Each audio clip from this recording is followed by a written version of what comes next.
tardes, ya estamos conectados.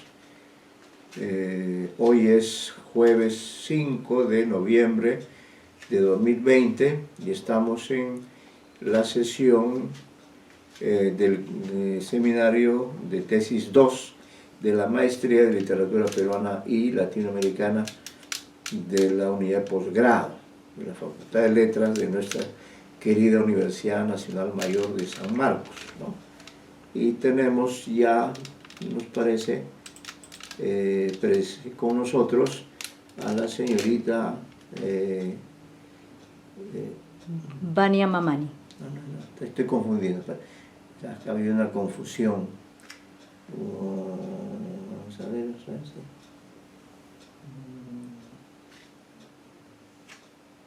acá está. Vania Mamani, ¿no? Sí. Sí. Ya está conectada, doctor. Ya. Señorita, muy buenas tardes, señorita Mamani, Vania Mamani, ¿no? Sí, buenas tardes, profesor. Buenas tardes, ¿me escucha con claridad? Sí, le escucho claramente. Qué bien, sí, yo también le escucho con claridad. He tenido ya ocasión de leer su anteproyecto, o proyecto de tesis en realidad, Entre aves y montañas, estudio crítico de la naturaleza en la prosa breve de Gamaliel Churata.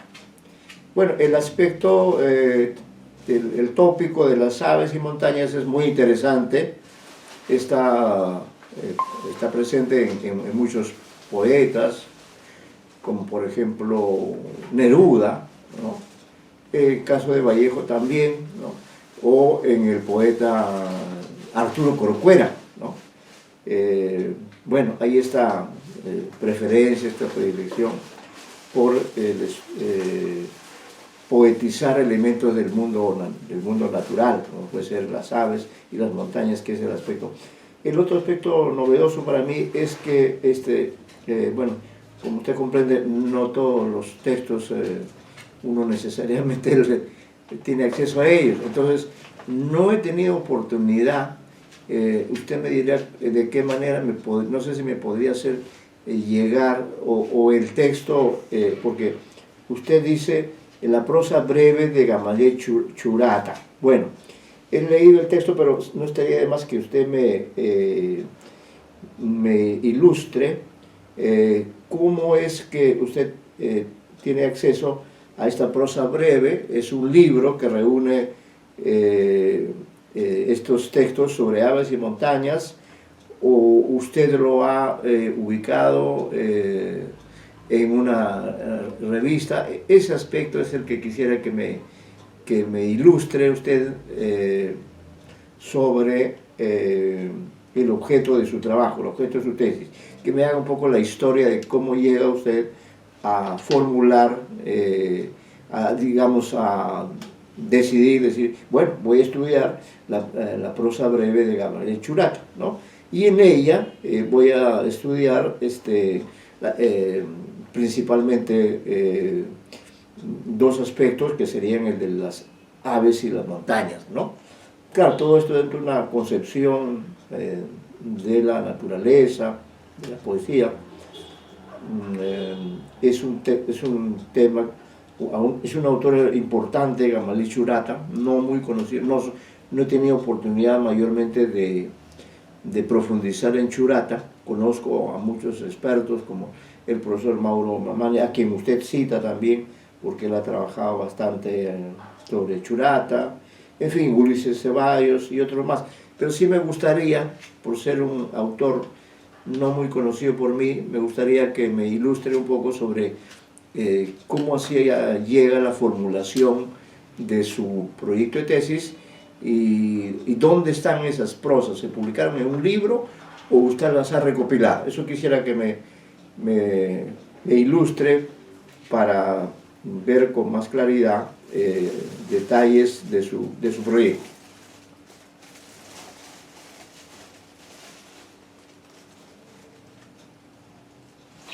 Bien, ¿se me escucha bien entonces? Sí, lo estoy escuchando, por eso le he hecho esta pregunta, No es un autor que yo conozca mucho, pero sí, por cierto, me interesa, porque usted habla aquí de 22 relatos, ¿no? 22 relatos que se habrían publicado en revistas, ¿así es? Sí, exactamente. El archivo, para empezar, me lo proporciona el doctor Mauro. Ah, Él es con quien trabajo con quien he trabajado y trabajo también actualmente en el grupo de investigación en Sandino. Ya. A partir de allí, por el interés que tenía en Churata, me dice que había compilado esta prosa breve que encuentra, ¿no? Dentro de un rastreo de las revistas en la República de Mariel Churata por la década de los años 20, 1920. Los 20, claro. Sí, claro. Entendemos por prosa breve la producción que se encuentra dispersa en diferentes revistas de la década de 20 en el territorio andino, que tiene como factor predominante la narración dentro del discurso heterogéneo, ¿no? Luego dice, los relatos que serán visitados pertenecen a los conjuntos albores, mañas, collas y trenos, división propuesta por el especialista Mauro Mamani. Bueno, estos conjuntos, ¿por qué le llama conjuntos? ¿Por qué le llama albores? ¿Por qué le llama mañanas, collas, trenos? Eso es lo que quisiera que me ilustre un poco acerca de todo lo que... sí, lo que sucede con el tema de la prosa breve es que son textos que en primer lugar iban a ser publicados por Gamaliel Churata, ¿no? Entonces, como toda publicación de esos años se anuncia en los periódicos, en las revistas de la época. Correcto. Y se anuncia con nombres, ¿no? Por ejemplo, él anuncia en 2 oportunidades la llegada de la publicación de Tojras, ¿no? Y abre los Tojras con las prosas breves. De la misma manera, hemos ubicado el tema de albores y el tema de mañanas collas, ¿no? Que son relatos que toman importancia de una manera relevante, más que como del conjunto de textos que tienen la misma línea, ¿no? Ajá. Porque dentro de estas prosas breves hay líneas que toma el autor. Estas líneas tienen que ver con, por ejemplo, las líneas del gamonalismo, las líneas del el maltrato al indígena. Ajá. La otra es la conexión mística con la naturaleza. Ajá. Y la otra línea podría ser la familia, ¿no? El entorno del hombre andino, del hombre altiplánico, ¿no? Y eso sería básicamente esas líneas que trata de buscar, ¿no? Correcto, el autor escribiendo esto, ¿no? Se llaman discursos, o bueno, les he puesto como prosas breves junto con el profesor Mauro, porque se encuentra dentro de un relato heterogéneo que ya está como avalado por toda la academia. Si bien es cierto, no son como textos que se hayan estudiado de una forma pues tan prolífica, no se han visto tanto como el Pez de Oro o otros textos. Ajá. Que sí son importantes para todo el régimen de Churata. No lo es tanto como estas prosas breves, pero se han estudiado de forma individual algunos, por separado, de forma escasa, y siempre se evalúa el tema de cómo es que está escrita esta prosa breve, ¿no? De qué forma está escrita.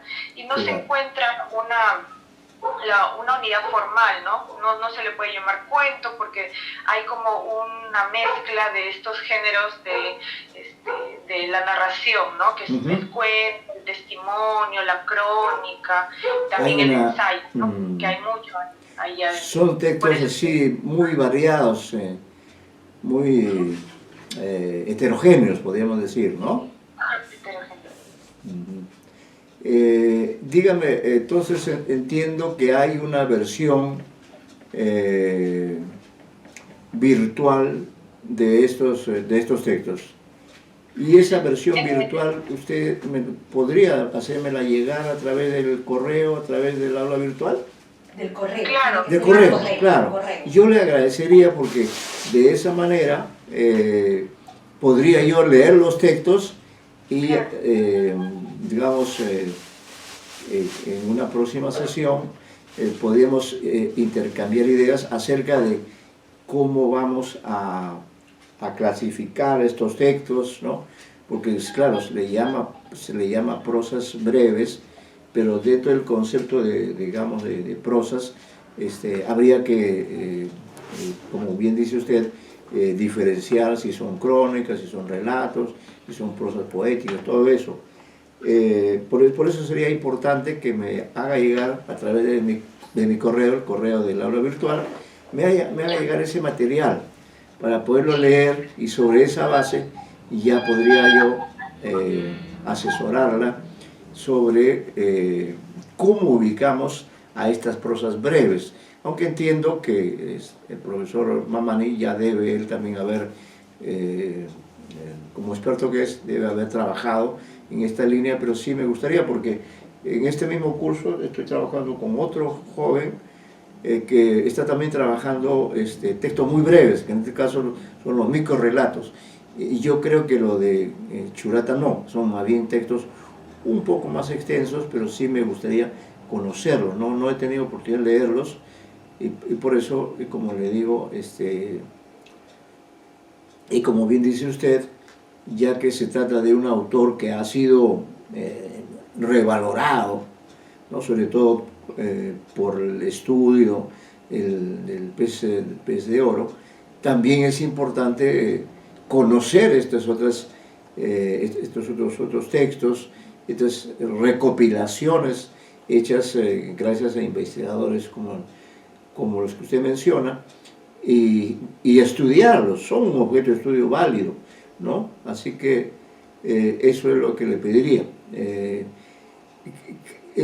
Pero digamos, en base a su experiencia de lectora, porque usted es una lectora calificada, además como trabaja con el profesor Mauro, está familiarizada con los conceptos, ¿cuáles serían sus primeras impresiones sobre estos textos? Es decir, ¿a qué se parecen, o temáticamente dentro de este grupo de 22 textos que creo que usted ha elegido?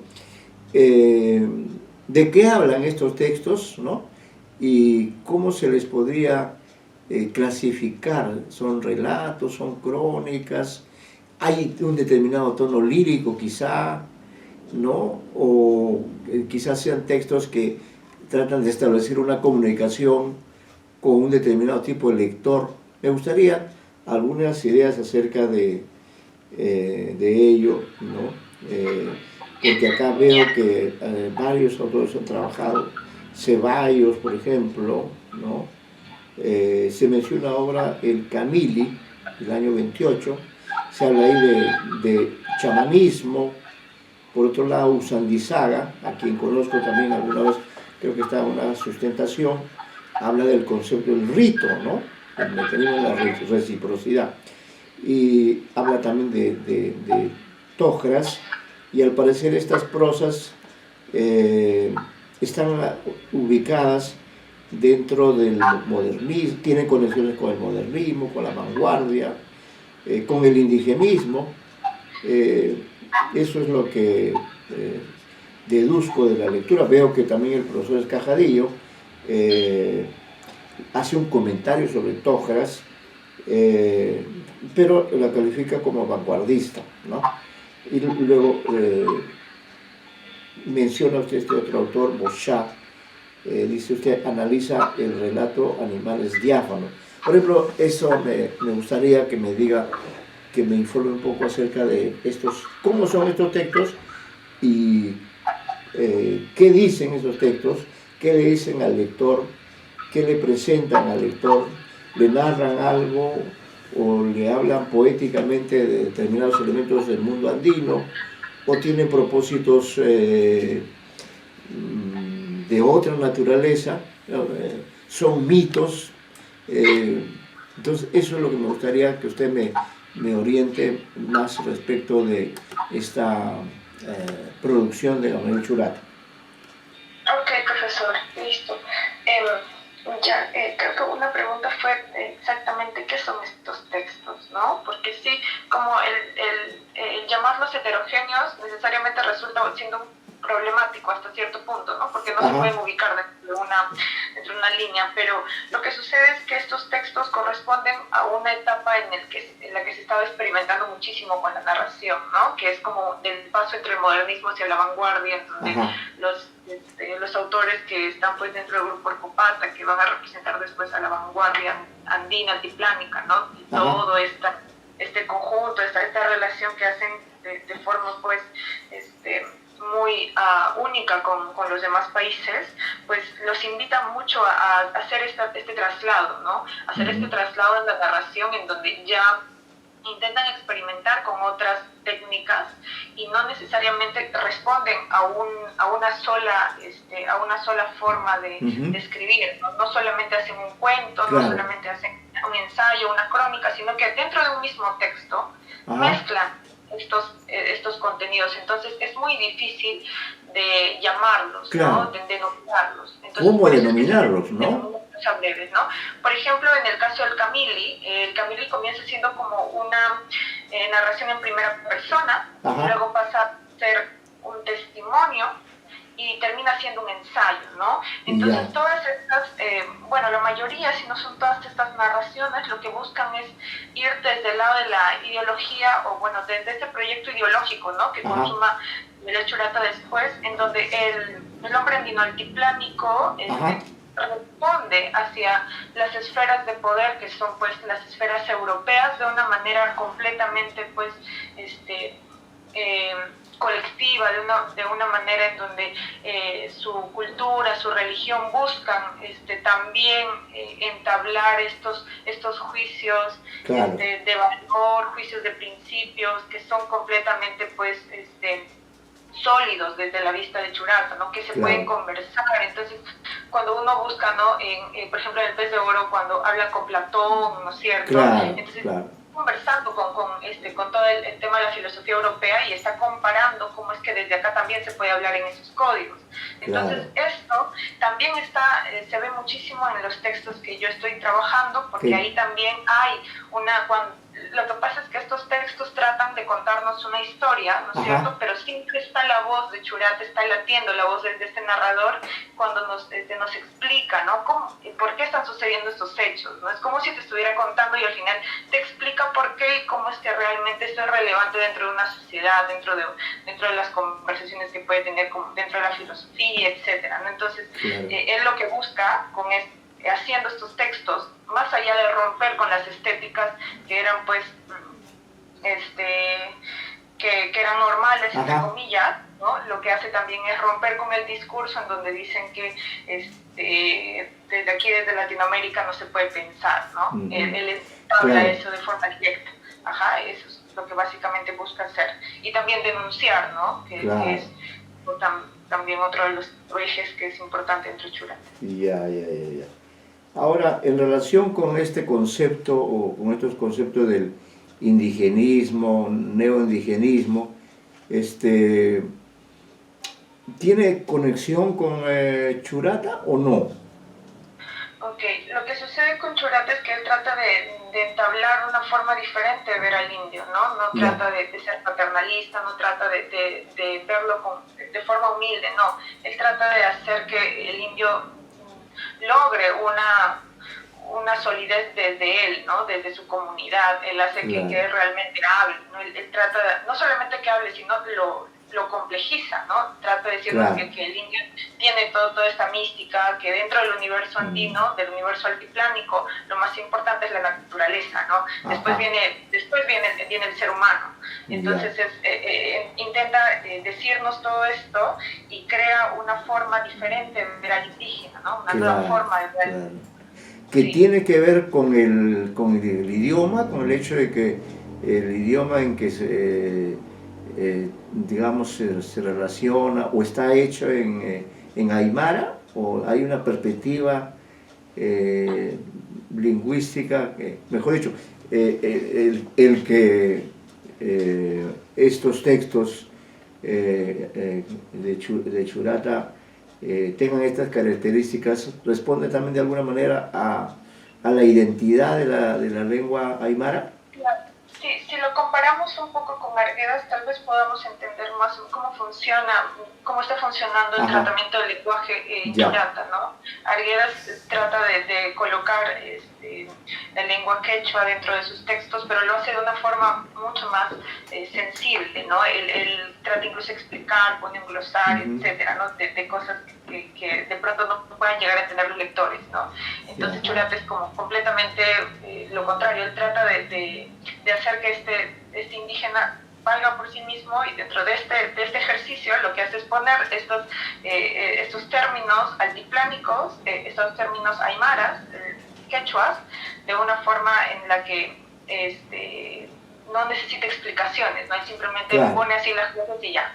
Entonces forma una narrativa con un lenguaje más propio, ¿no? Entonces no tiene que dar más explicaciones, lo hace de forma más directa. Es decir, esta cultura ejerce su libertad, no tiene por qué depender de otra cultura ni rendirle pleitesía, sino simplemente expresarse tal cual, diríamos, tal cual corresponde a su visión del mundo, ¿no? Eso es lo que está diciendo. Pero de todas maneras tiene también conexiones, ¿no? Y usted lo menciona acá en el planteamiento del problema, dice, de igual modo se podrá visualizar el tránsito del modernismo hasta el carácter vanguardista en su prosa, la que se reconoce como una de las más influyentes muestras de la irradiación del movimiento en el área andina, ¿no? Es decir, que si bien es cierto, y con todo derecho, es un tipo de literatura diferente, ¿no? De todos modos también, por lo que usted señala, tiene algunos nexos con el modernismo como con el vanguardismo, ¿no?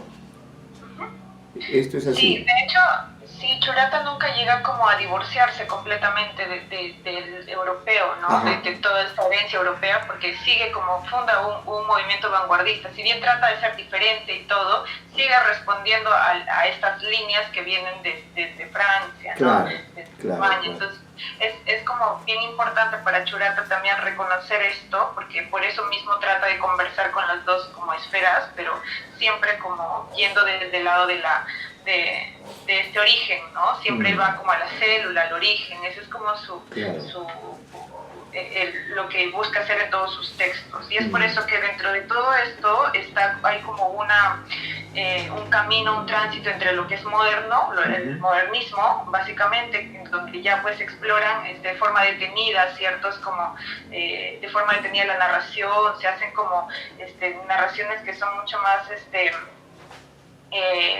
más poéticas, y pasa ya al vanguardismo, en donde hay una mezcla, ya es como más, hay un albedrío que sí está comprobado, ¿no?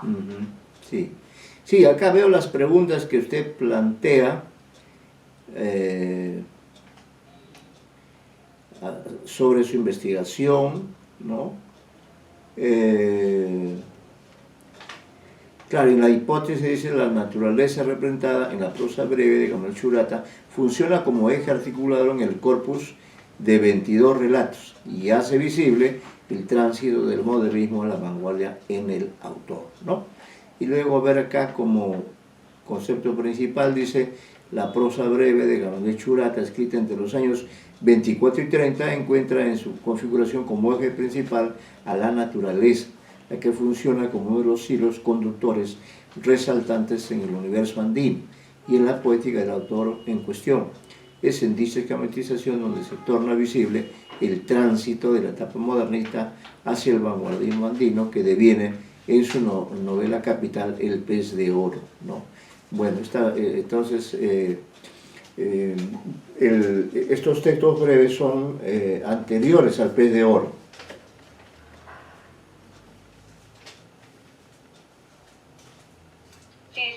Son anteriores, ¿no? Lo que buscan es como, ahí podemos encontrar más o menos los primeros atisbos de lo que ya se va a presentar después. Claro, sí, ya en el pez de oro, digamos, recoge o sistematiza estos hallazgos que ha hecho en estas prosas breves, ¿no?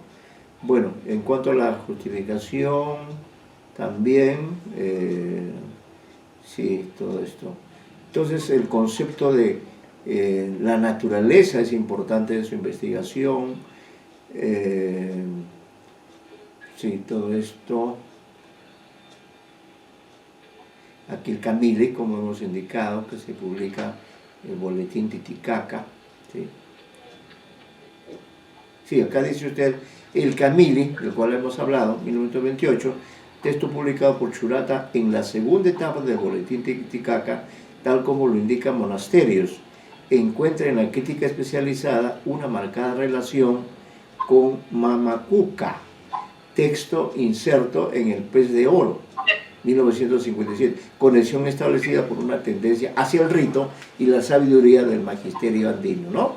Es lo que acaba usted de señalar justamente, que es un texto que va cambiando formalmente, ¿no? Sí. Claro, eso está interesante que se destaque, sí. Bueno, acá ha hecho un recorrido a los autores que han estudiado, Melixtel Hernando, las conexiones que hay con el Pez de Oro, sí.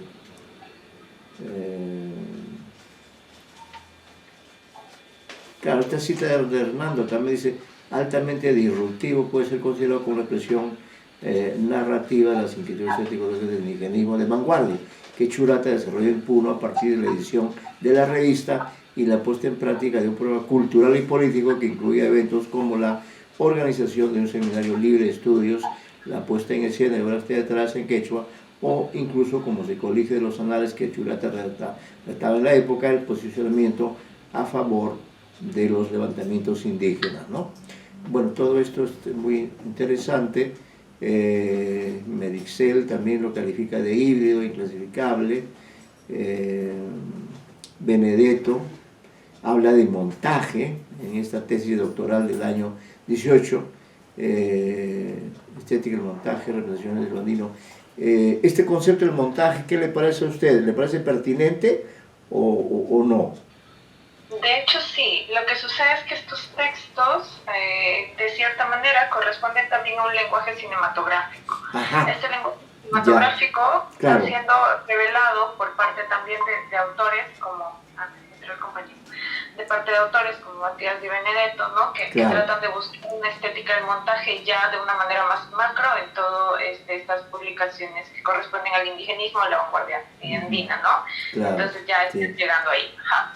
Sí. Se encuentran. Y también Vilchis Cedillo hace una publicación en Pacarina, me parece, también hablando acerca de del montaje, ¿no? del lenguaje cinematográfico dentro del gamonal, exactamente, ¿no? En donde se muestran así como imágenes superpuestas en el texto, ¿no? Pero ya escritas, ¿no? La narración. Sí, esto está interesante. Entonces, le voy a agradecer que me mande en cuanto pueda este archivo de los textos para poderlo leer, y entonces sí, ya en la próxima reunión podemos conversar con más precisión, con más detalle acerca del desarrollo de su trabajo, ¿no? Que claro, como está usted integrada a las investigaciones del doctor Mamani, sin duda está familiarizada con toda esta problemática, que parece interesante, pero como le digo, lo que quiero es ver con mis propios ojos los textos mismos y ver qué podría yo sugerirle, o en todo caso plantearle como una inquietud, ¿no? A estas prosas y ver, probablemente estas prosas no se han llegado a publicar como libro, señorita. O sea, ¿están inéditas o cuál es la situación? No tienen calidad de inéditas, porque me parece que Cascahuesos, una editorial Tacna, me parece que sí llegó a publicar ciertos textos, ¿no? Ciertos textos se han publicado. Todavía no se ha hecho una publicación así tal cual de la prosa breve. Claro, en todo caso su texto podría, su tesis quizá podría ser, digamos, pertinente para hacer una edición, ¿no? Porque si es un estudio de conjunto y los textos ya están recopilados, un análisis como el suyo podría perfectamente funcionar como una suerte de estudio preliminar, ¿no? Eso se podría determinar más adelante. Lo importante es poder avanzar en esta investigación, y por